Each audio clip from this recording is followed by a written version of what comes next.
नमस्कार दोस्तों, Bharat selection wing लखपड़ाबाग Barabanki के ऑफिशियल चैनल पर आप सभी का स्वागत है। डिक्टेशन रामधारी गुप्ता, खंड 1, प्रतिलेखन संख्या 39, स्पीड 60, स्टार्ट होगा 5 सेकंड बाद।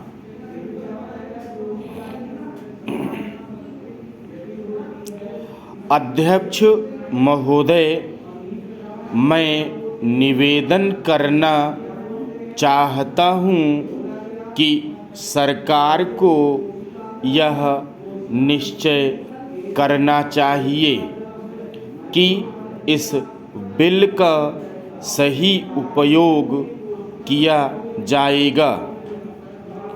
पुलिस को डाक द्वारा मत देने का अधिकार दिया जा रहा है, वही सही है।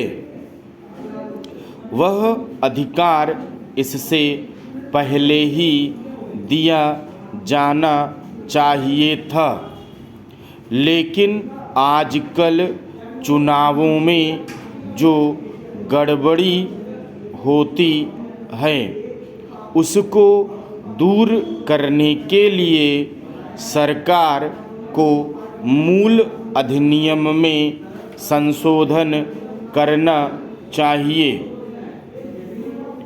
माननीय सदस्य ने अभी कहा कि इस बिल पर ज़्यादा वाद विवाद नहीं होना चाहिए, लेकिन हम विरोधी दल के लोग जानते हैं कि जूता कहाँ काटता है।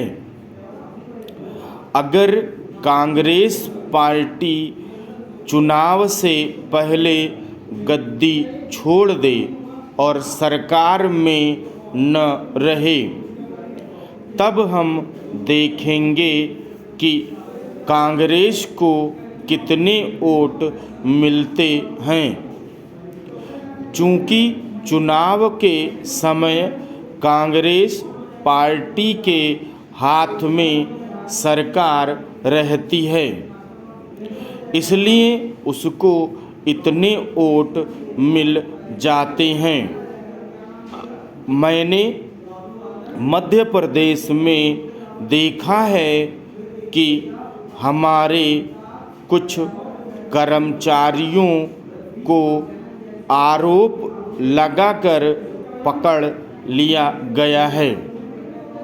इस संबंध में न्यायाधीश का निर्णय वहाँ की विधानसभा में पढ़कर सुनाया गया है। पुलिस के वोट लेने के लिए ही यह बिल लाया गया है।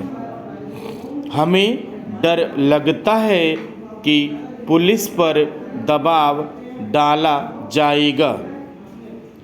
सरकार को यह बतला देना चाहिए कि ऐसा नहीं किया जाएगा। यदि प्रारंभ में ही चोर चोर का शोर मचा दिया जाए तो चोर घर में नहीं घुसता है, क्योंकि वह जानता है कि लोग जागे हुए हैं। हम अपना यह शक और चिंता इसलिए प्रकट कर रहे हैं ताकि सरकार इन बातों का ध्यान रखें और चुनाव में होने वाली गड़बड़ियों को रोकने की कोशिश करे। यह जो छोटा सा बिल लाया गया है वह किसी विशेष मतलब से लाया गया है, जैसा कि विरोधी दल के अन्य माननीय सदस्यों ने कहा।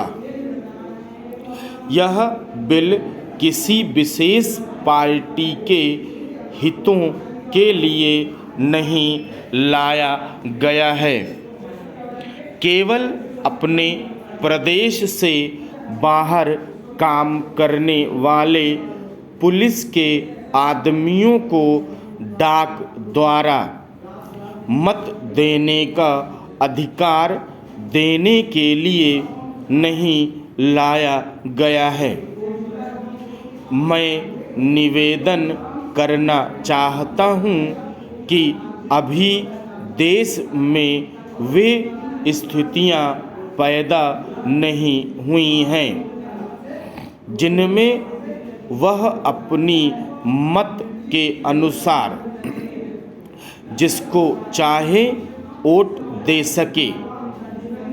सदस्यों ने कहा है कि मध्य प्रदेश के लोग जो नागालैंड में हैं बेशक उनको यह अधिकार देना चाहिए, लेकिन इसके साथ साथ यह भी कहा जाता है कि हमारे राज्य में पुलिस के लोग हैं